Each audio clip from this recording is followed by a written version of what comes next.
Now, normally the difficulty is what is going to determine exactly what drops end up happening and what quality of drops are happening. However, there's something else you need to do in the game to be able to activate your better drops on your account. And I don't know if this is very well stated in the game or not, so I wanted to make a video showing you that you probably need to do this immediately if you have not. There's a side of the game that people ignore. It's on the leaderboards. If you go to the leaderboards, you're going to notice the challenge rifts. I myself have said, don't worry about the leaderboards. This is really only just a dick measuring contest. It's not really anything that's important. However, you do need to do your challenge rifts up to a certain point. You're going to notice there's these skulls that have solo victory award. Like for this one, by reaching Paragon 80 and completing this challenge rift, it will improve my drops for challenge rifts, elder rifts, cycle of strife activities, and from the vendors to be equivalent to health 3. So you're like, okay, well, Paragon 80, that's forever away. Yes, you're right. However, if you go all the way down here, if you've been ignoring your challenge rifts as early as challenge rift 12 and throughout as you're leveling, it's going to be upgrading the drops that you experience in both of the rifts, the cycle of strife and the hell. The cycle of strife is the whole shadow contracts, doing all your activities, all of that. So it's crucially important that you actually go through and upgrade this. So by time you actually hit level 60, you need to make sure you've done challenge rift 12 completed. However, the very next thing you want to do is hit Paragon 30 so you can equip the next tier of equipment that requires higher Paragon levels. For instance, this one requires Paragon level 37, but most of the Hell 2 equipment is going to require Paragon 30, and since you have to rush to Paragon 30, that's kind of the next thing you want to do. And because of that, you want to make sure you also rush to the equivalent challenge rift, which is challenge rift 30, which will then upgrade all of the other places again, the rifts, the cycle of strife, the vendors, etc., to be equivalent to Hell 2 equipment.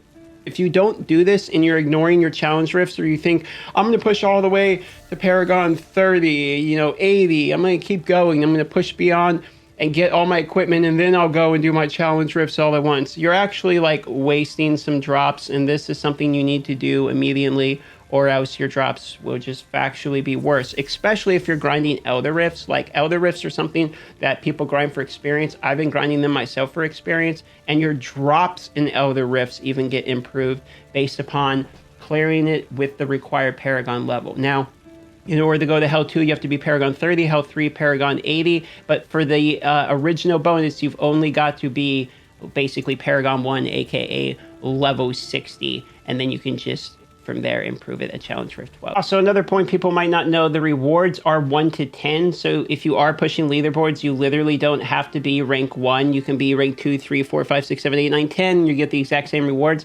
11 through 100 get rewards that are like very close. It's like 80% basically of the rewards that you're going to get for rank 1. So honestly, the reward system isn't too bad for solo. For party, however, it's even more important. You need to look and you need to make sure that you are placing in the top 10 for your party challenges. Look, 2-player challenge I haven't placed, I need to place, because look at these dusts. These crystals that you get are extremely important, and you get the majority of them from here. Because look, there's multiple. Look, I'm going to get 180 from rank 2 here, 180 from rank 2 here, and this one is really where you want to push. So make sure you find yourself some good crew that is willing to do the challenge rifts with you. Why am I saying that these are so important? Well, when you go to upgrade your equipment, let me show you real quick down here at the blacksmith. I'll just run down here. When you go to upgrade your equipment, the blacksmith requires a lot of the resources, etc., etc. But the thing is, the challenge rift is actually a time gate, because the only way to get those crystals I showed you is either 4,000 of the salvage. Like, let me show you here. If you go smithing,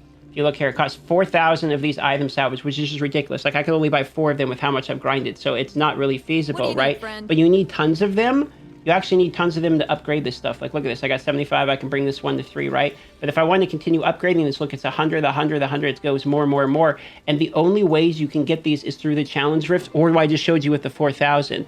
So because of that, you're time gated out of upgrading this. So it's doubly important to make sure you're doing challenge rifts. Okay, this is the second thing I would mention, that you want to have to actually try to get in. If you can get into the top 10 anyway with a party, it's way more important to do it in a party, and you can actually get carried by whales this way. Like, a whale should be able to carry you through a higher tier challenge rift to get you into the top 10. And as free to play, try to get a whale friend to backpack you. Okay, that's just another tip I have for you.